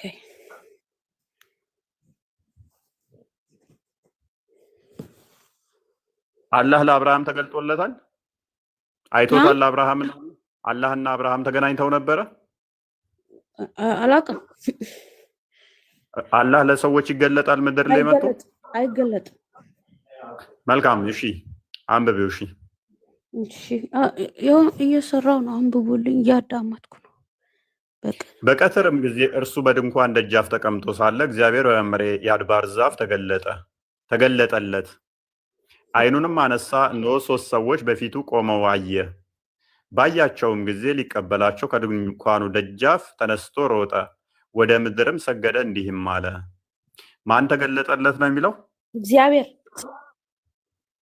አላህ ለሰው ተገልጦ ያውቃል ምድር ላይ መጥቶ ለአብርሃም ተገልጧል አዋ እንደዚህ አለ እኮ ለሙሴ መገለጥ ለአብርሃም ብዙ ወጣይና ለዮሴፍ ይገለጣል የለም በብርሃን ይገለጣል ለሙሴ ራሱ ይገለጣል በመላእክ ተልኮ ማለት ነው እንዴት እንደሆነ አላህ በመላእክ ተልኮ ይገለጣል ማለት በብርሃን አላህ በመላእክ ተልኮ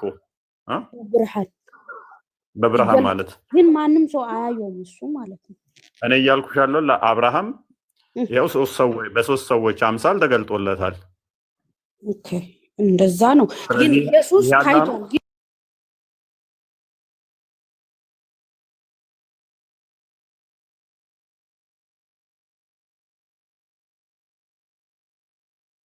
ተገልጧል እኮ በሙስሊምም አለ እንደዛ ግን ኢየሱስ ይታያል አየሰው ነውና ይታያል ግን እግዚአብሔር በፍጹም ማየት አትችሉም ይላል እኮ አሁን እኮ ከመልሰሽ አሚና መልሰሽ እኮ እየተጋጨሽ ነው አሚናዬ ቀደም ምን አልሽኝ አላህ ለነ ኢየሱስ ተገልጦላቸዋል አልሽኝ አሁን ደግሞ ኢየሱስ ማየት አይደለም እኮ በአካል ሳይሆን በብርሃን በድምጽ ምናምን እንጂ ማንም እግዚአብሔር አላህን ማየት አይችልም በሙስሊም በክርስቲያንም አይታይም አይደለ መልካም ይኸውልሽው እኔ አላህን ሊተራሊ ሙሐመድ እንደተገለጠለትና ኢቭን ጀርባውን እንዳሸው እጆቹን ጀርባ ውስጥ ጨምሮ እንደቀዘቀዘው ምናምን መረጃ ልሰጥሽ እችላለሁ ብዙም አስፈላጊ ስላልሆነ ምን ነሰር እኔ የምፈልገው ስለ ኢየሱስ ማወቅ ብቻ ነው ሌላ አይደለም ስለዚህ ኢየሱስ ምንድነው አልኩሽ ኢየሱስ ነው ብቻ ነበር ማመን የምፈልገው እና አሚና የሙሐመድ ሰለላሁ ዐለይሂ ወሰለም አላህ እንደማይገለጥ እንደማይታይ ኢየሱስ ያስተምራል ወይስ ያስተምራል ኢየሱስ ማን እንደማይገለጥ አላህ እንደማይገለጥ አላህ የሚባል እኮ ሙሐመድ ነው እግዚአብሔር በፍጹም እንደማይታይ ያስተምራል ያልሽ በመለኮት ሊገለጥ አይችልም በመለኮት ማንንም ሊያየው አይችልም ኢየሱስ ራሱ ሰውን ሲያስተምር እግዚአብሔርን ማየት እንደማንችል ያስተምራናል በመለኮት ማንንም ሊያየው አይችልም በስጋ የተገለጠው ልጁ ግን ተርኮልናል በስጋ የተገለጠው ልጁ ተርኮልናል መለኮትን ግን ማንንም ሊያይ አይችልም ስለዚህ በስጋ ነው የተገለጠው ቀደምም ብዬሽ ነበረ ብርሃኑን ልትይዟችም አልኩሻል እጅሽ ላይ ግን ይገለጣል አልኩሻል ይቅርታ ኢየሱስ እግዚአብሔር እንደማይታይ ነው ማንም አላየውም ማንም አላየውም አሚና እኔም አላየውም አሚና ይሰማሻል አንዱ ጥያቄ ሲመለስ ወደ አንዱ ጥያቄ ወደ አንዱ እያልሽ ነው እና ፖይንት ባይ አሁን ፖይንት ስለ ኢየሱስ እኮ መረዳት ስለፈለኩ ነው። ከአንድ ጊዜ አዳምጪና ስለ ኢየሱስ ሳይሆን አንድ ፖይንት ይዘን ብንሄድ መልካም ነው። አንድ ነጥብ ያዥና ምንድን ነው አሁን ጥያቄሽ ያልገባን ነገር? ለምን መገለጡ ላይ ነው ስለ ኢየሱስ መሆኑ ላይ ነው። ስለ ኢየሱስ ኦኬ። ስለዚህ ቃል ስጋ መሆኑን አላመንሽም እስካሁን? ቃል ስጋ መሆኑን ልመን እንጂ እሱ እግዚአብሔር እንደሆነ ማመን አልቻልኩም። ከላይ እኮ እግዚአብሔር ነበር ይልሻላ። ያ እኮ ኢየሱስ ነበር የሚል የለም። የኢየሱስ ስም የለም። የእግዚአብሔር ስም ያለ እዚህ ላይ ጨርሱ። መልካም። ቃል በስጋ የተገለጠው ኢየሱስ ነው አይደለም? እህታችን ቆይ አንዴ 471 ክፈትልኝ። ቃል በስጋ የተገለጠው እግዚአብሔር ነው አይምን ኢየሱስ ነው አይደለም? እህታችን አንዴ ማይኩን አንሹ።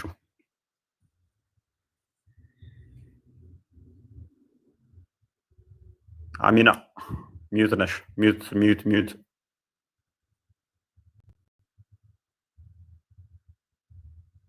አሚና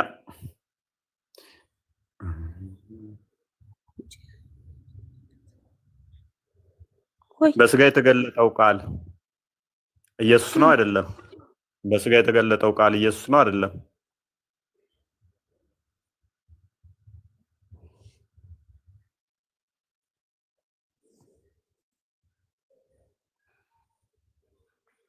አሚና እኔ ልጠይቅ ወንድም ጥያቄ አለኝ።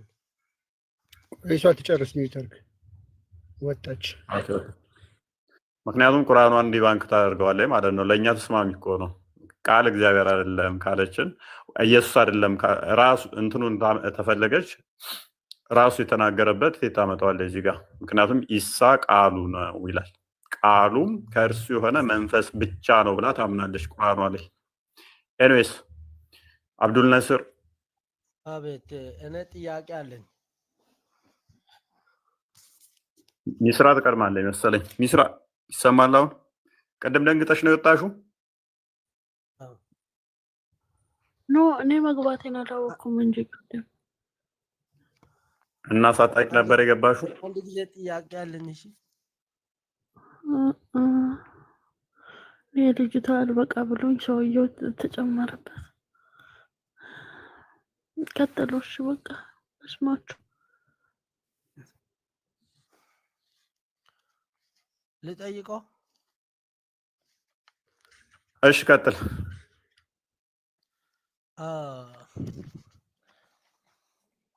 ኢየሱስ ችሎታ አለ ወንድም?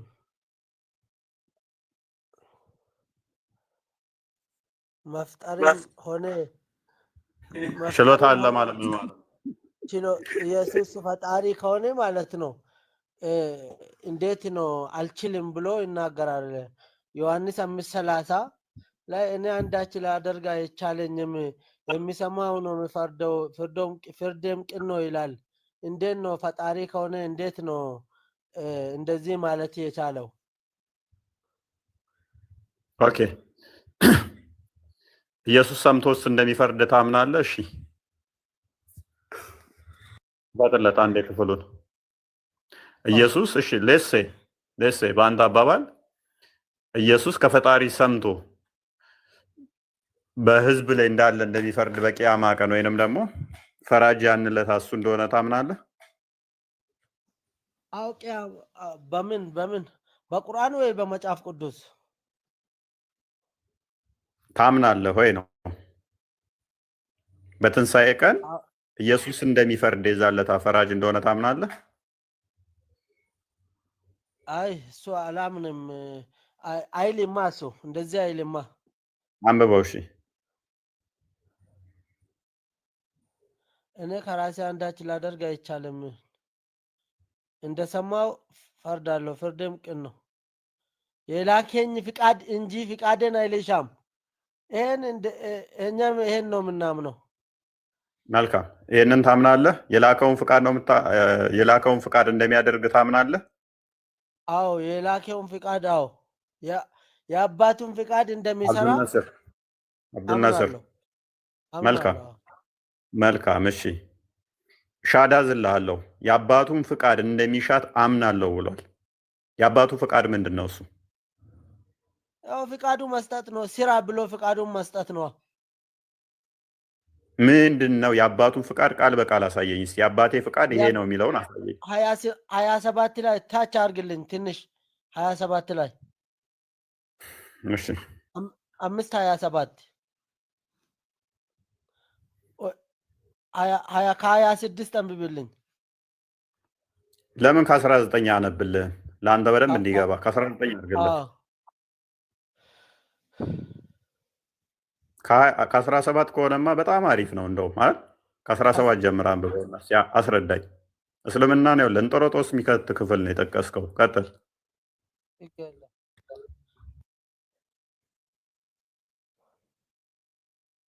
ቀጥል።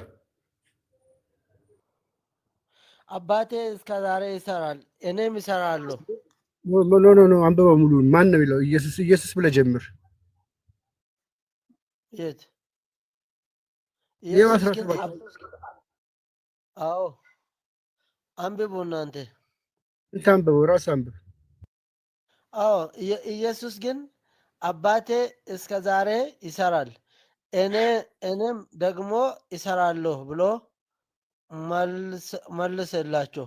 አዎ መልካም። ቆይ በፍቃዱ ይሰራል። ዝቅ አድርገው።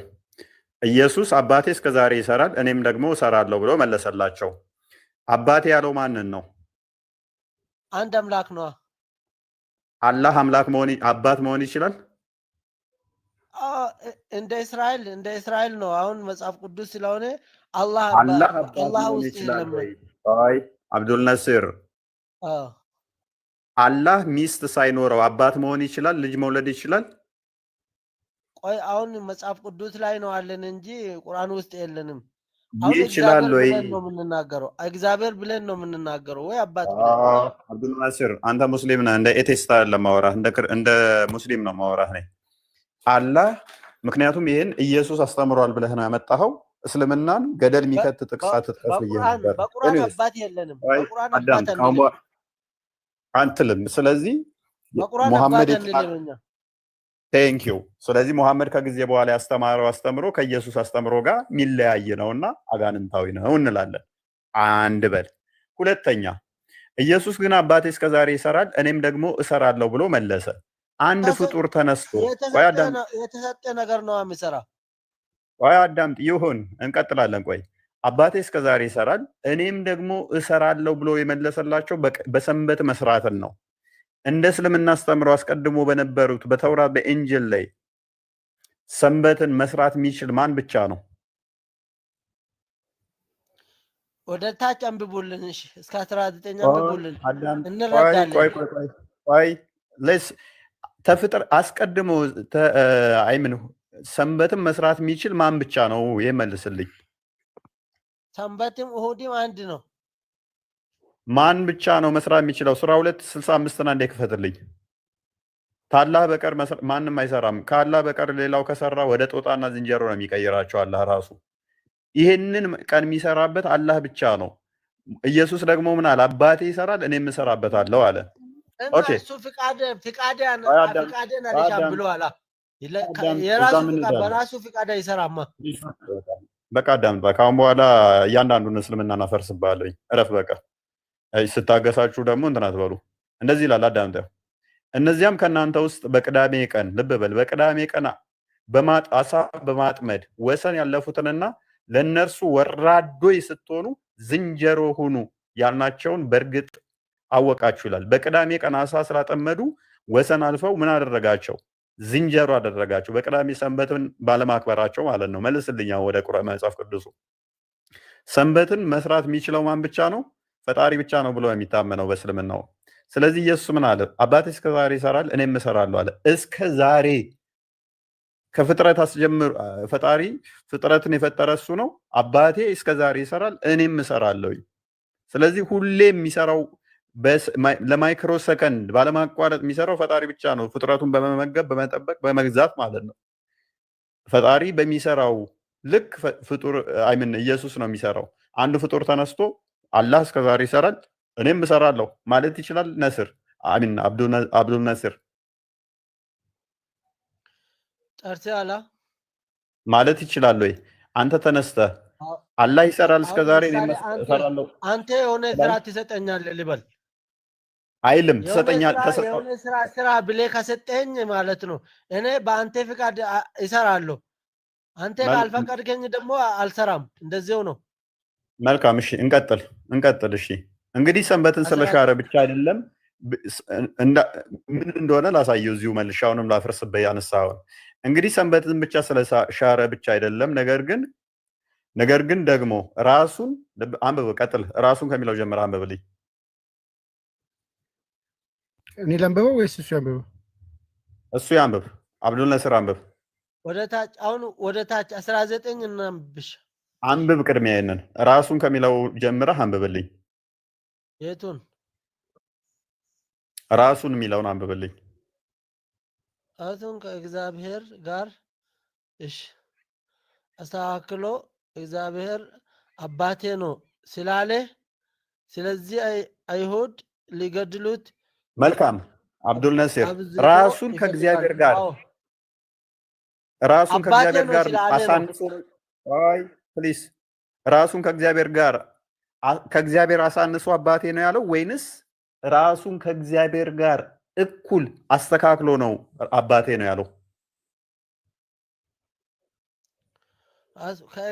ከእግዚአብሔር ጋር አስተካክሎ ነው እኩል አይደለም አስተካክሎ ነው አለ ስለዚህ ራሱን ከእግዚአብሔር ጋር ያስተካክላል ማለት ነው ኢየሱስ እና አባቴ ነው ብሎ እሱ ደግሞ ኢየሱስ ደግሞ አባቴና አባታቸው አለ የኢየሱስ አባት የኛም አባት ነው ታውቃለህ አብዱል የኢየሱስ አምላክ የኛ አምላክ ነው አምላኬና ዮሐንስ ዴቪል ማኒፌስት እያደረገብህ ነው ተረጋጋ ትጩህ ሌላ ቦታ አትግባ የጠቀስከውን ጥቅስ ራስ ያመጣውን ጥቅስ እንየው ራሱን ከእግዚአብሔር ጋር ምን አድርጎ ነው የሚለው አስተካክሎ ማለት እኩል አድርጎ እኩል ማለት ነው ምን ኢየሱስ ራሱን ከማን ጋር ከእግዚአብሔር ጋር ፕሊስ አዳምጥ አስተካክሎ ማለት ምን ማለት ነው ማስተካከል ማለት ምን ማለት ነው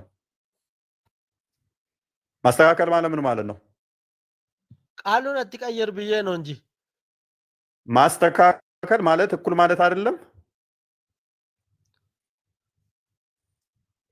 እሺ ቁጥር 19 ያርግለት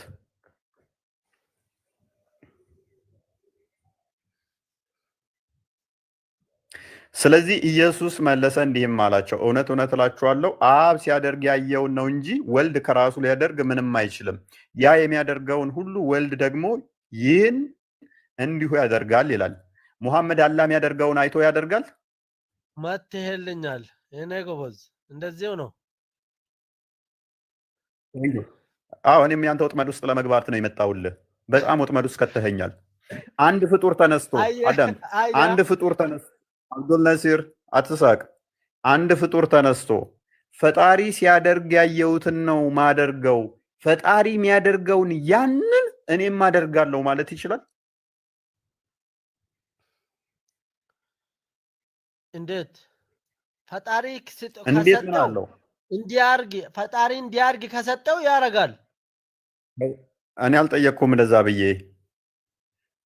ምክንያቱም እዚህ ጋር ምንድነው የሚለው እውነት እውነት እላችኋለሁ አብ ሲያደርግ ያየውን አለ እንጂ ወልድ ከራሱ ሊያደርግ ምንም አይችልም አለ ያ የሚያደርገውን አብ ማለት ነው የሚያደርገውን ሁሉ ግማሹን አይደለም የሚለው የተወሰነውን ሲሰጠው አይደለም የሚለው የሚያደርገውን ሁሉ ወልድ ደግሞ ይህን ያደርጋል አለ ምክንያቱም አባቴ እስከዛሬ ይሰራል እኔም እሰራለሁ ብሎ አባቱ ፍጥረትን ፈጥሯል እሱም እንደሚፈጥር ሁሉን አስገኝቷል እሱም እንዳስገኘ እየነገረን ነው እኩል አደርጋለሁ ምክንያቱም ራሱን ከማን ጋር አስተካክሏል ይላልና ከእግዚአብሔር ከአባቱ ጋር አስተካክሏልና ይላል እኩል ምክንያቱም ተተስተካከለ ደግሞ ያ አባቱ የሚያደርገውን ልጁም ያደርጋል እሱ ነው እየነገረን ያለው እንቀጥል አንተ የጠቀስከውን ስፔሲፊክ 30ኛውን አያል ጥቀስ 30ኛው ላይ ሊሄድልህ እያንዳንዱን እንዲየበተንን እስልምናን እያፈረስን እንሂድ ወይንስ ቁጥር 30 ላይ ሊሄድልህ አሁን ቆይ ይሄን አንድ ጊዜ ላንብበው አንድ ጊዜ ይቅርታ አድርግልኝ። አንብብ። እሺ። ስለዚህ ኢየሱስ መለሰ እንዲህም አላቸው፣ እውነት እውነት እላቸዋለሁ አብ ሲያደርግ ያየውን ነው እንጂ ወልድ ከራሱ ሊያደርግ ምንም አይችልም። እና አብ አምላክም ከሆነ ወልድም አምላክ ከሆነ ስልጣናቸው ይበላለጣል ማለት ነው። አውፈይ አልወጣኝም። አንብብና ጨርስ። እንዴት ለራሱ ማድረግ አይቻልም? አብ ሲያደርግ አይቼ ነው እንጂ ያለ ነው እኮ። ጨርሰው አንብብና ጨርስ። አይችልም ካለሆነ ጨርሰው። ወልድ ከራሱ ሊያደርግ ምንም አይቻልም። አንብበው። ቀጥለው ያ የሚለውን ቀጥለው፣ ከዚህ ጀምረ ቀጥለው። የሚያደርገውን ሁሉ ወልድ ደግሞ ይህን እንዲያደርግ እንዲሁ ያደርጋልና እና በትእዛዝ ነው የሚሰራው። ትእዛዝ ማንም የፈጣሪውን ትእዛዝ ከተቀበለ ይሰራል። አብዱል ነስር ትእዛዝ የሚለውን አሳየኝ እስቲ። እኔ ያልተነበበልኝም ከስርም ያሉት አላዩትም። ትእዛዝ የሚለው የትኛው ቃል ነው? አይደለም። ትእዛዝ የሚል የቱ ጋር ነው ያነበብከው?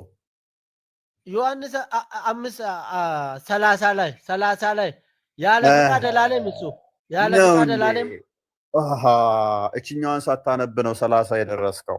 ወይኔ እኔ ጠንበለላለች ሴትዮዋ። 30 ላይ አድርግልኝ።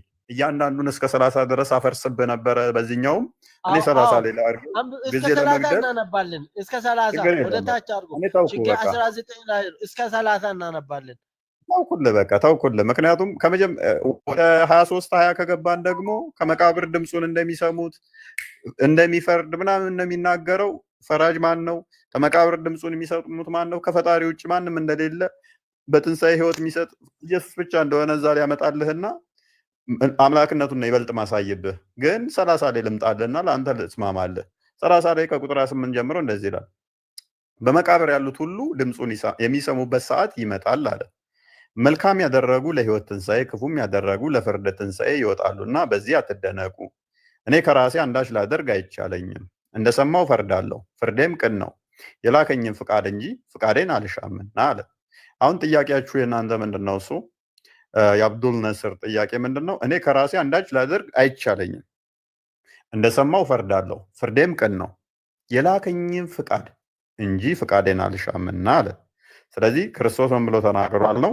ከራሴ አንዳች ላደርግ አይቻለኝም፣ የላከኝም ፍቃድ ነው ማደርገው እንጂ ፍቃዴን አልሻም ብሏል። የኢየሱስ ፍቃድና የአብ ፍቃድ ይለያያል። ከራሱ ምንም ማድረግ አይችልም ነው ያንተ ጥያቄ አይደለ? አዎ። መልካም። እንዴት ፈጣሪ ከሆነ እንዴት ከራሱ አንዳች ነገር ማድረግ አይችልም? ፈጣሪ ከሆነ ፈጣሪ የፈለገውን ያደርጋል። እሱ ደግሞ ፈጣሪ ከሆነ ለምን የፈለገ ለራሱ አያደርግም? እሺ ልመልስልህ። ፍቃዴን አልሻም አለ፣ ከራሴ አላደርግም አለ። ሁለት ነገሮች፣ አንዳች ከራሴ ላደርግ አይቻለኝም፣ እንደሰማው እፈርዳለሁ፣ ፍርዴም ቅን ነው። እችን አሁን እንደሰማው እፈርዳለሁ የሚለው ቁጥር 19 ላይ አይተናታል። ቁጥር 23 ላይም አለች። የላከኝም ፍቃድ እንጂ ፍቃዴን አልሻም ይላል። የላከው ፍቃዱ ምንድን ነው? እሱ ታውቀዋለህ አብዱል ነሲር? ፍቃዱ የላከው ፍቃድ ማለት ነው። ሁሉም ነገር ላይ ስራ ሲሰራም ሲናገርም የራሱን ፍቃድ የአባቱን ፍቃድ መጠበቅ ነው። መልካም። ስለዚህ የአባቱ ፍቃድ 6:40 ክፈትልን። የአባቱ ፍቃድ ምን እንደሆነ ላሳየህ። ዮሐንስ 6:40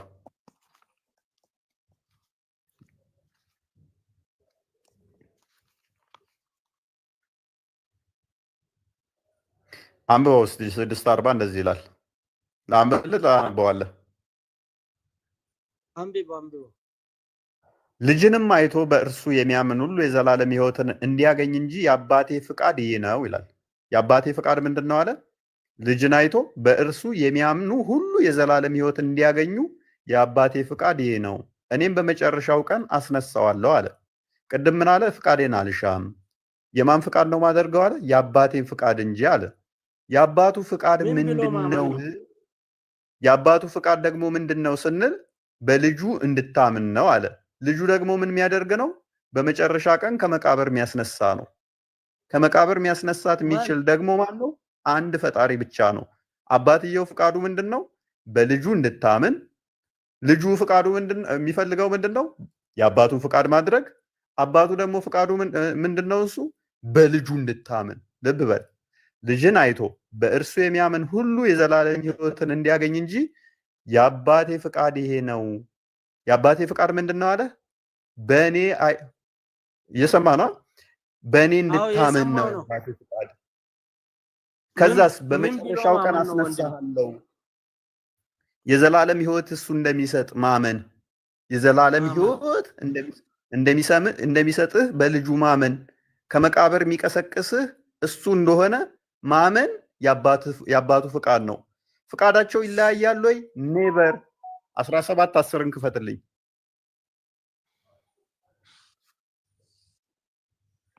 ዮሐንስ 17:10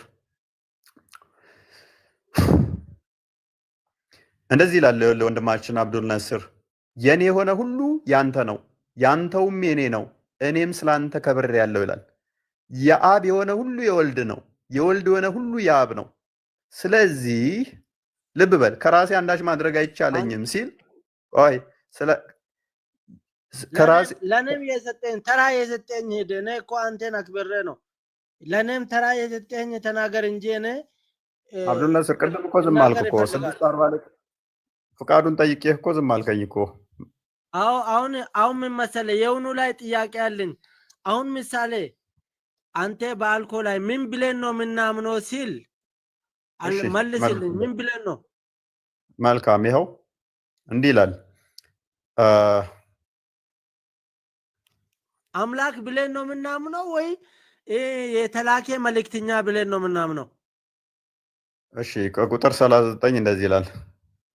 ቁጥር 40 ላይ እንደዚህ ይላል። ያው ልጅን አይቶ አለ። ምን ይላል መሰለ? ልጅን አይቶ በእርሱ የሚያምን ሁሉ አለ። ምን ይላል? አንብበው። ልጅን አይቶ በእርሱ የሚያምን፣ ትንሽ ከፍ አድርገው። ልጅን አይቶ በእርሱ የሚያምን ሁሉ በምን እርሱ ማለት ልጅ ነው ወይ አብ ነው? እኮ አዳምጣ። እሺ፣ እዛው ይመልስልሃል። ልጅን ያለህ እኮ ነው። ልጅንም አይቶ በእርሱ ልጅ የተባለው ነው እርሱ የተባለው። ልጅንም አይቶ በእርሱ የሚያምን ሁሉ የዘላለም ሕይወትን እንዲያገኝ የአባቴ የአባቴ ፍቃድ ይህ ነው አለ። የአባቱ ፍቃድ ምንድን ነው? ልጅን አይቶ በእርሱ ማመን። እኔም አለ በእርሱ ማለት እኮ በእግዚአብሔር ነው። በእርሱ ያለ እኮ በእግዚአብሔር ነው። ልጁን አይቶ በእርሱ ማመን ማለት በእግዚአብሔር ማመን ነው። ልጅንም አይቶ እርሱ የተባለው ለመጀመሪያው ስም ነው የመጣው። እርሱ የሚመጣው ለመጀመሪያው ላልተጠቀሰ ስም አይመጣም። እርሱ ልጅንም አይቶ በእርሱ የሚያምን ሁሉ የዘላለም ሕይወትን እንዲያገኝ የአባቴ ደግሞ የሚለው መጣ። የአባቴ ፍቃድ ይህ ነው። እኔም አለ ወንድም እኔም አለ አምላክ ነው ብለሃል። እሺ አዳምጫለሁ አንድ ጊዜ።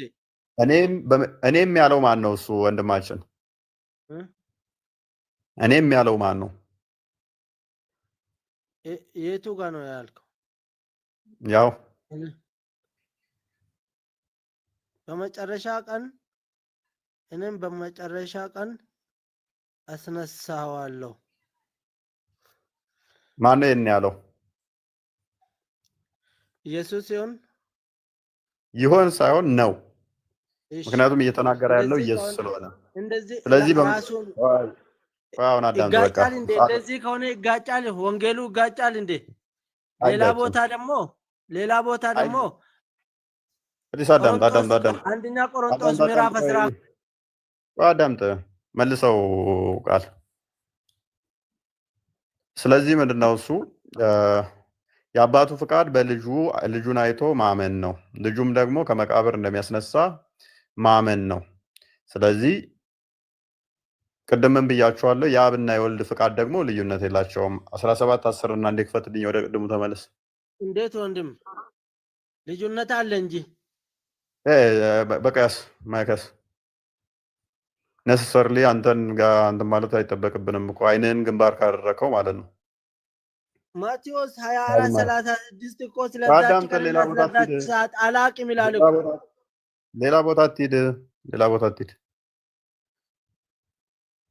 ኦኬ የኔ የሆነ ሁሉ ያንተ ነው፣ ያንተውም የኔ ነው፣ እኔም ስለነርሱ ከብሬ ያለው ይላል። ሶ አንድ ፍጡር ተነስቶ የፈጣሪ የሆነ ሁሉ የኔ ነው ሊል አይችልም። ፍጥረት ሁሉ የፈጣሪ ነው። ፍጥረት አንድ ፍጡር ተነስቶ ግን ሁሉ የኔ ነው ሊል አይችልም። ራሳችንም የራሳችን ስላልሆን ማለት ነው የፈጣሪ ነን። ስለዚህ ኢየሱስ ምን አለ?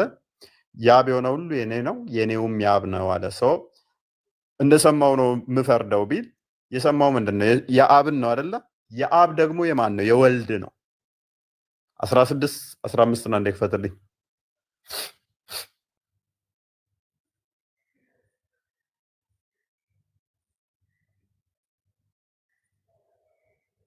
ላብ ያለው ሁሉ የኔ ነው አለ። ስለዚህ ለኔ ካለኝ ወስዶ ይነግራችኋል አለው። አብ ያለው ሁሉ የማን ነው? የወልድ ነው። ልብ በሉ። አንድ ፍጡር ተነስቶ አላህ ያለው ሁሉ የኔ ነው አይልም፣ እንደ እስልምና ሁሉ ማለት ነው። ስለዚህ ከራሴ እንትን አይደለም ከአብ ነው ቢል የአብ ራሱ የማን ነው? የወልድ ነው። ታዲያ ምን እያለ ነው ጥቅሱ? 5:30 ምን እያለ ነው ሲባል ከአብ የተለየ አንዳች አላደርግም ነው። ከአብ የተለየ አላደርግም። የፍቃድ ልዩነት የለንም ነው። የፍቃድ ልዩነት የለንም። ፍቃድ የአብና የወልድ ፍቃድ አንዲት ስለሆነች ማለት ነው። የተለየ ፍቃድ የለንም ለማለት ነው። ከአብ የተለየ አንዳች አላደርግም ነው። አንዲት ፍቃድ ስላለች ማለት ነው። የአብ የሆነ ሁሉ የወልድ ስለሆነ የወልድ የሆነ ሁሉ ደግሞ የአብ ነው እና እንደዛ ነገር ምንድነው መዳረቅ ሆነ እንዴ? ዝገት ወደ አዛገ በጣም እና አሪፍ ትምህርት እየተማሩ ነበረ። አንደኛ ቆርጦስ ምናምን ማለት አልጀመረም እንዴ? ዝገት አደረገው እና እስኪ ደግሞ እንጠይቃቸው። ቶፒካችን ደግሞ ላይ እንግባ። ደግሞ አሁን ትንሽ ስለ ቁራ በደድ መልካም ነው ብዬ አስባለሁ። ካልደከመ ጊዜ ካለ ቦስ